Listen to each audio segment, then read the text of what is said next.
ഈശോയിൽ ഏറ്റവും പ്രിയപ്പെട്ടവരെ, പരിശുദ്ധ അമ്മയോട് ഓരോ ദിവസവും കൂടുതൽ സ്നേഹം തോന്നുമാറ് അമ്മ നമ്മളെ നയിച്ചുകൊണ്ടിരിക്കുന്ന ദിനങ്ങളിലൂടെയാണ് നമ്മൾ കടന്നു പോവുക. ഈ ദിവസങ്ങളിലൊക്കെ പരിശുദ്ധ അമ്മയുടെ വലിയ ദൈവീക രഹസ്യങ്ങൾ അമ്മ വെളിപ്പെടുത്തി കൊടുത്ത അനേകം മിസ്റ്റിക്കുകളെ കുറിച്ച് കുടുംബജീവിതം നയിക്കുന്നവരും സന്യാസിനികളുമായ വിശുദ്ധരെ കുറിച്ചൊക്കെ നാം കേട്ടുകൊണ്ടിരിക്കുകയാണ്.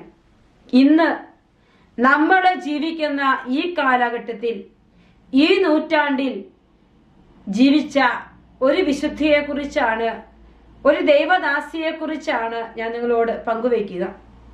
ഒരുപക്ഷെ നമ്മളൊന്നും അധികമായി കേട്ടിട്ടില്ലാത്ത ഒരു ദൈവദാസിയായ മരിയ എസ്പെരാൻസ എന്ന് പറയുന്ന പേരുള്ള ഒരു സിസ്റ്റർ, ഒരു കുടുംബിനിയാണ് ഇന്നത്തെ നമ്മുടെ ജീവിതത്തില് ഈ പരിശുദ്ധ അമ്മയുടെ സന്ദേശങ്ങളുമായി നമ്മോടൊപ്പം കടന്നു വരിക.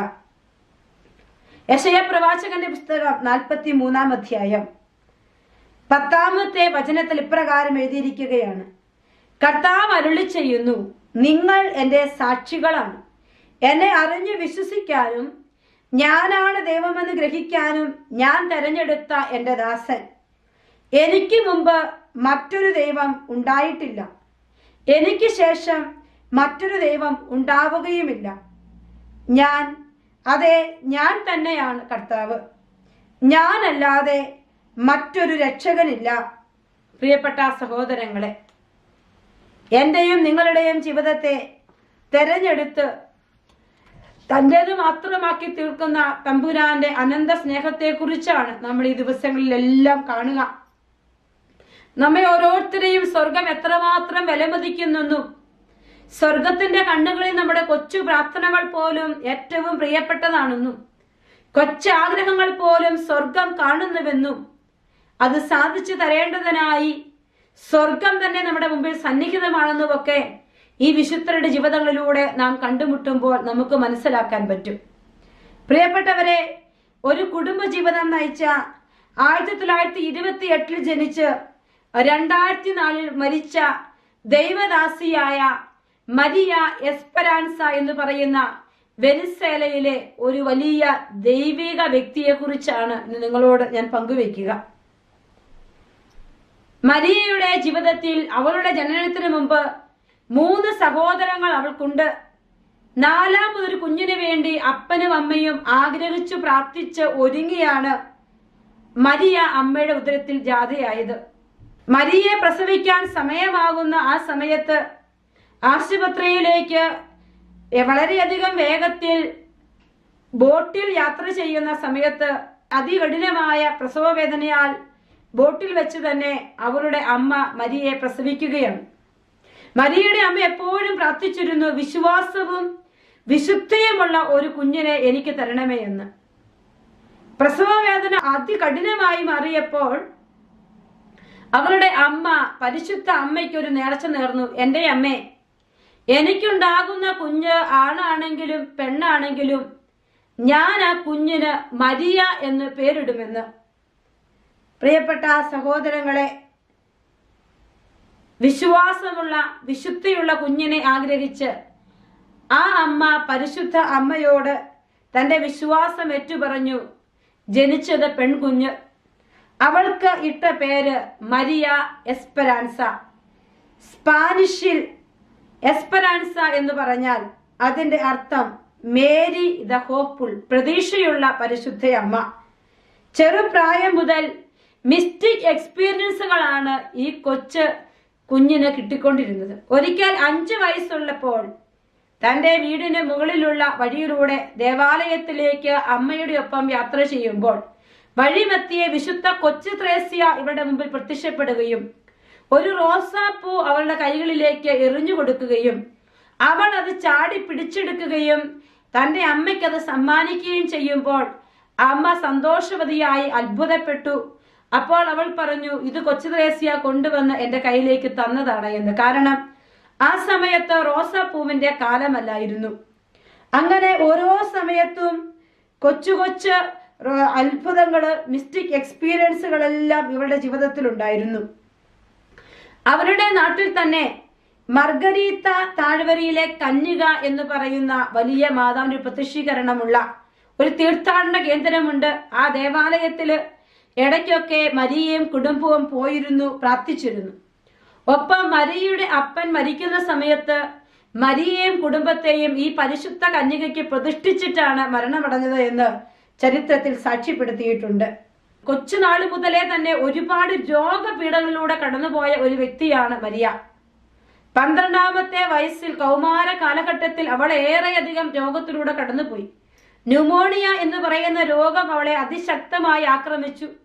3 ദിവസത്തിനുള്ളിൽ അവൾ മരിച്ചു പോകുമെന്ന് ഡോക്ടർമാർ വിധി എഴുതിയ അന്ന് രാത്രിയിൽ അവൾ അമ്മയോട് പറഞ്ഞു, എൻ്റെ അമ്മേ, ഞാൻ ഈ ഭൂമി വിട്ട് സ്വർഗത്തിലേക്ക് വരണമെന്നാണ് അമ്മ ആഗ്രഹിക്കുന്നത് എന്ന് അവൾ ചോദിച്ചു. ആ സമയം മർഗരീത്ത താഴ്വരയിലെ കന്യകയായ പ്രത്യക്ഷീകരണം നൽകിയ ആ പരിശുദ്ധയമ്മ അവളുടെ മുമ്പിൽ പ്രത്യക്ഷപ്പെട്ടിട്ട് ഏതു മരുന്നാണ് കഴിക്കേണ്ടത് എന്ന് അവൾക്ക് പറഞ്ഞു കൊടുക്കുകയും അതുവഴി അവൾ പൂർണ്ണ സൗഖ്യം പ്രാപിക്കുകയും ചെയ്തതായി അവരുടെ ജീവിതത്തിൽ എഴുതി വെച്ചിട്ടുണ്ട്. അതുപോലെ തന്നെ വളരെയധികം രോഗപിടവുണ്ടായിരുന്ന ഈ 12ാമത്തെ വയസ്സിൽ ഭക്ഷണം പോലും കഴിക്കാൻ പറ്റാതെ ട്യൂബിൽ അവൾ ഭക്ഷണം കഴിച്ചുകൊണ്ടിരുന്ന പല നാളുകളുണ്ട്. വീണ്ടും വലിയ രോഗങ്ങൾ അവളെ ആക്രമിച്ചു കൊണ്ടിരുന്നു. എന്നാലും അവളെല്ലാം പരിശുദ്ധി അമ്മയോട് ചേർന്ന് ലോകത്തിന്റെ മാനസാന്തരത്തിന് വേണ്ടി, വിശുദ്ധീകരണത്തിന് വേണ്ടി കാഴ്ചവെച്ചിരുന്നവളാണ് അവളുടെ കൊച്ചു ജീവിതം മുതൽ. അങ്ങനെ ഒരിക്കൽ വളരെയധികം രോഗപീഠകളിൽ ആ വേദനകളെല്ലാം കാഴ്ചവെച്ച് രോഗക്കിടക്കയിൽ അവൾ കരഞ്ഞുകൊണ്ട് കർത്താവിന്റെ മുമ്പിൽ ഇരുന്ന് പ്രാർത്ഥിച്ചുകൊണ്ടിരിക്കുമ്പോൾ അവളെ ഈശോയുടെ തിരുഹൃദയം നോക്കി എന്നാണ് അവൾ പറയുക. ആ തിരുഹൃദയത്തിന്റെ നോട്ടം അവളുടെ ആത്മാവിലേക്ക് ആഴപ്പെട്ട് താണിറങ്ങിയെന്നും അവളുടെ മനസ്സിൽ എന്തെന്നില്ലാത്ത ഒരു സമാധാനം, സന്തോഷം കിട്ടിയെന്നുമാണ് അവൾ പറയുക. എന്നിട്ട് ആ പ്രത്യക്ഷീകരണത്തിൽ ഈശോ അവളെ വിളിച്ചു, സ്നേഹമുള്ള എൻ്റെ വെളുത്ത റോസാ പൂവേ എന്ന് ഈശോ വിളിച്ചുവെന്നും ആ നിമിഷം തന്നെ അവൾ പൂർണ്ണ സൗഖ്യമുള്ളവളായി മാറിയെന്നുമാണ് അവളുടെ ജീവിതത്തിൽ എഴുതി വെച്ചിരിക്കുക. പിന്നീട് ഇടയ്ക്കിടയ്ക്കെല്ലാം അമ്മ അവൾക്ക് പ്രത്യക്ഷപ്പെട്ടുകൊണ്ടിരുന്നു. അവളോട് അമ്മ എപ്പോഴും പറയുമായിരുന്നു, നീ എന്നെ സഹായിക്കണം. ഇപ്പോൾ ഇടയ്ക്കിടയ്ക്കെല്ലാം രോഗത്തിന്റെ വേദനകൾ അനുഭവിക്കുന്ന ഈ കൊച്ചു കുഞ്ഞ് ഇവളുടെ യുവത്വത്തിലേക്ക് പ്രവേശിച്ചപ്പോൾ അമ്മ കടന്നു വന്ന് ഇവളോട് പറയും, നീ എന്നെ സഹായിക്കണം. എൻ്റെ വ്യാകുലങ്ങൾ ഞാൻ എപ്പോഴും ലോകത്തിന് വേണ്ടി ഈശോയ്ക്ക് സമർപ്പിച്ചിരുന്നു. അതുകൊണ്ട് നിന്റെ സഹനങ്ങൾ എൻ്റെ വ്യാകുലത്തോട് ചേർത്ത് ലോകത്തിന്റെ മാനസാന്തരത്തിന് വേണ്ടി പ്രാർത്ഥിക്കണം. പ്രിയപ്പെട്ടവരെ, ഇന്ന് ഈ വലിയ വിശുദ്ധിയുടെ ജീവിതത്തെക്കുറിച്ച് നമ്മൾ ധ്യാനിക്കുമ്പോൾ, നമ്മൾ ചിന്തിക്കുമ്പോൾ അമ്മ നമ്മളോട് പറയുകയാണ്, എന്റെയും നിങ്ങളുടെയും ജീവിതത്തിൽ അനുഭവപ്പെടുന്ന ചെറുതും വലുതുമായ സഹനങ്ങൾ ലോകത്തിന്റെ മാനസാന്തരത്തിന് വേണ്ടി സമർപ്പിക്കാനായിട്ട് കർത്താവ് നമ്മോട് ആവശ്യപ്പെടുകയാണ്. ലോകത്തിന് വേണ്ടി സമർപ്പിക്കണം. ആത്മീയ ജീവിതം ഇങ്ങനെ ആരംഭിച്ചു. അവൾക്ക് മറ്റൊരു വലിയ പ്രത്യേകതയുണ്ടായിരുന്നു. ഇങ്ങനെ പരിശുദ്ധ അമ്മയും ഈശോയും ഒക്കെ ഇടയ്ക്കിടയ്ക്ക് ദർശനങ്ങൾ കൊടുക്കും. വിശുദ്ധ കൊച്ചുത്രേസ്യ ഇടയ്ക്കിടയ്ക്ക് അവരുടെ അടുക്കൽ വന്നിരുന്നു എന്ന ചരിത്രത്തിൽ രേഖപ്പെടുത്തിയിട്ടുണ്ട്. അതുപോലെ അനേകം വിശുദ്ധരോടുള്ള അവളുടെ മധ്യസ്ഥ പ്രാർത്ഥന അവരെല്ലാം ഇവൾക്ക് കാണപ്പെടുവാൻ ഇടയാക്കിയിട്ടുണ്ട് എന്നുള്ളത് ചരിത്രത്തിൽ കാണപ്പെടുകയാണ്. പ്രിയപ്പെട്ടവരെ, പരിശുദ്ധ അമ്മയോട് ചേർന്ന് ലോക മാനസാന്തരത്തിന് വേണ്ടി പ്രാർത്ഥിക്കുന്ന ഈ കൊച്ചു പെൺകുട്ടി, അവൾക്ക് മറ്റൊരു പ്രത്യേകത, അവൾ ഏതെങ്കിലും രോഗിയെ കണ്ടാൽ ഒന്നുകിൽ അവൾ പറയും ഈ മരുന്ന് കഴിച്ചാൽ സുഖപ്പെടും, അല്ലെങ്കിൽ ഇങ്ങനെ ചെയ്താൽ സുഖപ്പെടും, അല്ലെങ്കിൽ നിങ്ങൾക്ക് ഇന്നൊരു രോഗമുണ്ട്, അല്ലെങ്കിൽ ഇങ്ങനൊരു പ്രശ്നത്തിൽ നിങ്ങൾ തീരുമാനമെടുക്കാൻ ബുദ്ധിമുട്ടുകയാണ്, ഇത് നിങ്ങൾ ചെയ്താൽ ഈ ബുദ്ധിമുട്ടിൽ നിന്ന് നിങ്ങൾ രക്ഷപ്പെടും. അങ്ങനെ പരിശുദ്ധാത്മാവിന്റെ വരദാനങ്ങൾ അവൾ ജ്വലിച്ചിരുന്നുവെന്നും അതുമൂലം അനേക വ്യക്തികൾക്ക് കൊച്ചു പ്രായം മുതൽ ആശ്വാസം കൊടുക്കാനും ഈ കൊച്ചു വിശുദ്ധയ്ക്ക് സാധിച്ചിരുന്നു. പ്രിയപ്പെട്ടവരെ, അങ്ങനെ 1954 അവൾ അതിയായി ആഗ്രഹിച്ചു ഒരു സന്യാസ ആശ്രമത്തിൽ പ്രവേശിച്ച് ഒരു സന്യാസിനിയായി ഈശോയെ സ്നേഹിച്ച് അമ്മ ഏൽപ്പിച്ച ദൗത്യം പൂർത്തിയാക്കി ജീവിക്കണമെന്ന്. അതിനോടുള്ള ആഗ്രഹത്താല് അവൾ മഠത്തിൽ പ്രവേശിച്ച് സന്യാസ ജീവിതത്തിന് വേണ്ടിയുള്ള ഒരുക്കങ്ങൾ ആരംഭിക്കുകയാണ്. അങ്ങനെ ഇരിക്കെ 1954 ഒക്ടോബർ മാസം 3-ാം തീയതി കുർബാന കഴിഞ്ഞ് ദേവാലയത്തിൽ പ്രാർത്ഥിച്ചുകൊണ്ടിരിക്കുമ്പോൾ കൊച്ചു ത്രേസ്യ അവളുടെ അടുക്കലേക്ക് വന്നു. എന്നിട്ട് അവളുടെ കയ്യിൽ കൊടുത്തത് ഒരു വെളുത്ത റോസാപ്പൂവാണ്. എന്നിട്ട് റോസാപ്പൂ എറിഞ്ഞു കൊടുത്തപ്പോൾ അവൾ ചാടി അത് പിടിച്ചു. കൊച്ചിലെ ഈ റോസാപ്പൂ കിട്ടിയിട്ടുള്ളവളാണ്. അവൾ അത് ചാടി പിടിച്ചു. പക്ഷെ ആ ചാടി പിടിച്ചപ്പോ ആ കുഞ്ഞുനാളിൽ പിടിച്ച അനുഭവമല്ല, കയ്യിൽ എന്തോ തറഞ്ഞു കയറിയ അനുഭവം ഉണ്ടായി. ഇവിടെ നോക്കിയപ്പോൾ നിറയെ മുള്ളുകൾ ഉള്ള ഒരു റോസാപ്പൂവായിരുന്നു തന്റെ കയ്യിലേക്ക് തന്നത്. അതിൽ നിന്ന് രക്തം ഒലിക്കാൻ തുടങ്ങി. ആ ദിവസം തൊട്ട് അവൾക്ക് പഞ്ചശതത്തിന്റെ അനുഭവങ്ങൾ ഉണ്ടാകാൻ തുടങ്ങി. ഈ കൊച്ചു ത്രേസ്യ ഇവളോട് പറഞ്ഞു, മരിയ, നീ സന്യാസാശ്രമം ഉപേക്ഷിച്ച് ലോകത്തിലേക്ക് പോകണം. ഒരു വിവാഹ ജീവിതം നയിച്ച് ഭാര്യയായി അമ്മയായി ജീവിക്കണം. നിന്നെ പരിശുദ്ധ അമ്മ ഏൽപ്പിച്ച ദൗത്യം പൂർത്തിയാക്കണം. അവൾക്ക് മനസ്സിലായി തന്റെ ജീവിതം സന്യാസാശ്രമത്തിലല്ല എന്ന്. അവൾ പിന്നീട് സന്യാസാശ്രമം വിട്ട് അവൾ സ്വന്തം വീട്ടിലേക്ക് പോവുകയാണ്. അങ്ങനെ ഇരിക്കുന്ന ഒരു നാളുകളിൽ അവൾ പ്രാർത്ഥിക്കുന്നു. ദിവസങ്ങൾ മുന്നോട്ട് നീങ്ങുന്നു. ഒരു ഒക്ടോബർ മാസം 4-ാം തീയതി പരിശുദ്ധി അമ്മ പ്രത്യക്ഷപ്പെട്ടിട്ട് അവളോട് പറഞ്ഞു, 7-ാം തീയതി ജപമാല രാജ്ഞിയുടെ തിരുനാളാണ്. അപ്പോൾ എല്ലാ ദിവസവും ചെയ്യുന്ന കുർബാനകള്, ത്യാഗപ്രവർത്തികള്, പരിത്യാഗ പ്രവർത്തികള്, കുരിശന്റെ വഴിയ ജപമാലകൾ, അതിനപ്പുറത്തേക്ക് ഒരു 5 ദിവസം നീ ശക്തമായി പ്രാർത്ഥിച്ച് ഒരുങ്ങേണ്ടിയിരിക്കുന്നു.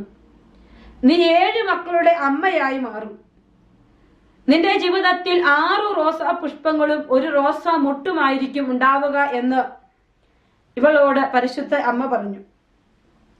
എന്നിട്ട് അവളോട് പറഞ്ഞു, എനിക്ക് നിന്നോട് വളരെയധികം കാര്യങ്ങൾ പറയാനുണ്ട്. നീ ഏകാന്തതയിലേക്ക് പോയി പ്രാർത്ഥിക്കേണ്ടിയിരിക്കുന്നു. അങ്ങനെ അവൾ വീണ്ടും അവിടെ നിന്ന് റോമിലേക്ക് യാത്ര ചെയ്ത് റോമിലെത്തി വീണ്ടും ഒരു സന്യാസാശ്രമത്തിൽ പ്രവേശിച്ച് ഏകാന്ത പ്രാർത്ഥനയിൽ മുഴുകിയിരിക്കുകയാണ്.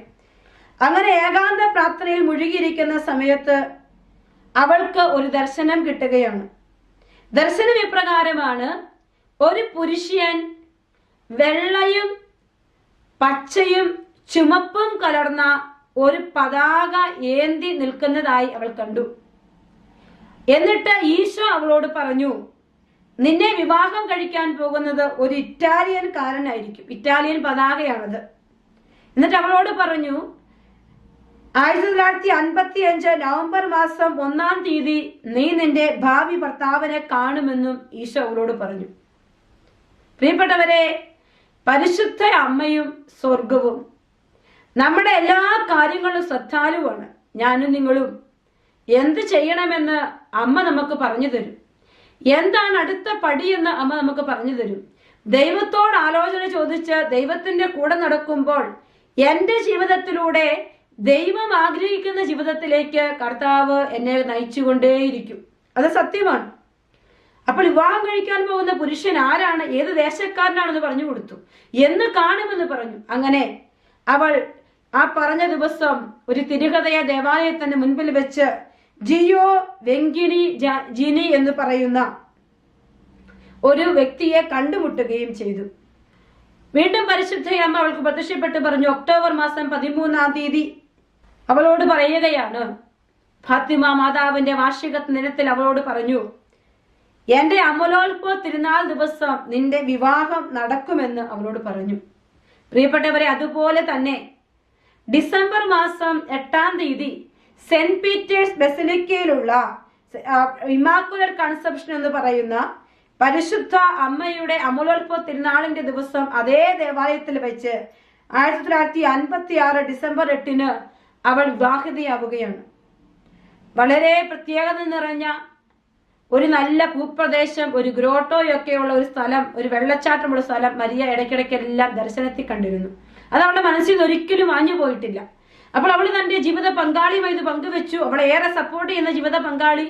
രണ്ടുപേരും ഒരുമിച്ച് ഇടയ്ക്കിടയ്ക്ക് പ്രാർത്ഥിക്കും. അങ്ങനെ ഇവർ അന്വേഷിച്ചു പോയി ഈ ഒരു സ്ഥലം കണ്ടെത്തുകയാണ്. ഇവിടെ പരിശുദ്ധി അമ്മയ്ക്ക് ഒരു ഗ്രോട്ടോ പണിത് അവരവിടെ കുടുംബജീവിതം നയിക്കുന്നു, ഇടയ്ക്കിടയ്ക്ക് പ്രാർത്ഥിക്കുന്നു. അങ്ങനെ അവർ സന്തോഷമായി ജീവിതം മുന്നോട്ട് പോവുകയാണ്. അവർ ഈ കൊച്ചു സ്ഥലത്തിന്, അവരുടെ വീടിരിക്കുന്ന പുതിയ സ്ഥലത്ത്, വെനിസ്വേലയിലെ ബെഥാനിയ എന്ന് പറയുന്ന സ്ഥലത്താണ്. ഇവിടെ അനേകർ വന്ന് പ്രാർത്ഥിക്കാനൊക്കെ തുടങ്ങി. അങ്ങനെ ഒരിക്കൽ 1976 മാർച്ച് 25-ന് റൂമിലായിരിക്കുന്ന മരിയയോട് പരിശുദ്ധ അമ്മ പറയുകയാണ്, ഞാൻ അനുരഞ്ജനത്തിന്റെ അമ്മയാണ്, അതുകൊണ്ട് അനുരഞ്ജനം പകരാൻ നീ നിയോഗിക്കപ്പെട്ടിരിക്കുകയാണ്.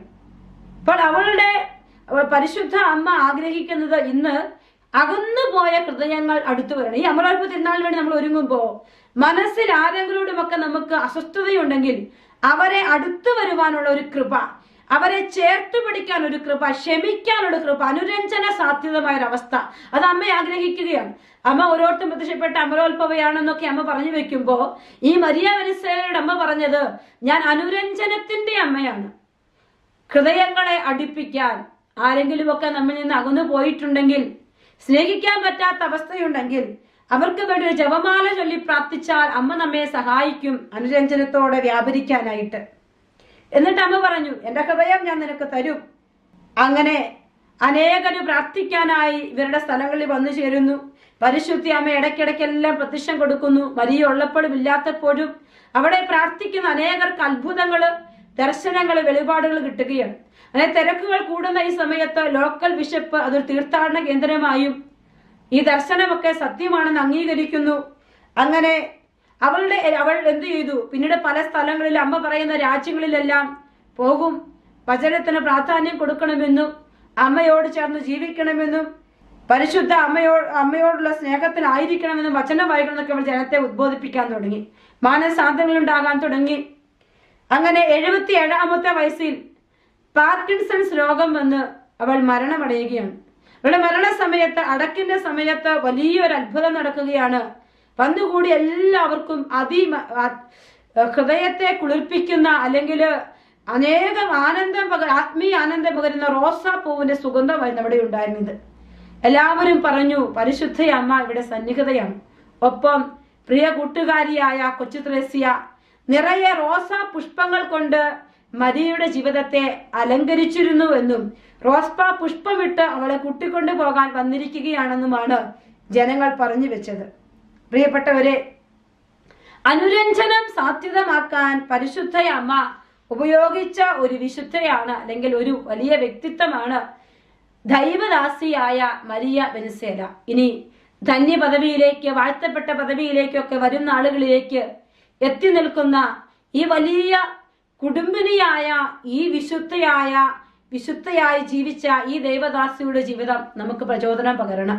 ഇന്നേ ദിവസം എന്നെ കേൾക്കുമ്പോൾ അനുരഞ്ജനത്തിന്റെ ഒരു സ്ത്രീയായി മാറാൻ, അനുരഞ്ജനത്തിന്റെ ഒരു അമ്മയായി മാറാൻ, അനുരഞ്ജനത്തിന്റെ ഒരു സന്യാസിനിയായി മാറാൻ അമ്മ നമ്മെ ക്ഷണിക്കുകയാണ്. നമുക്കതിനുള്ള കൃപ ചോദിച്ചു മേടിക്കാം. അമ്മ നമ്മെ സഹായിക്കട്ടെ.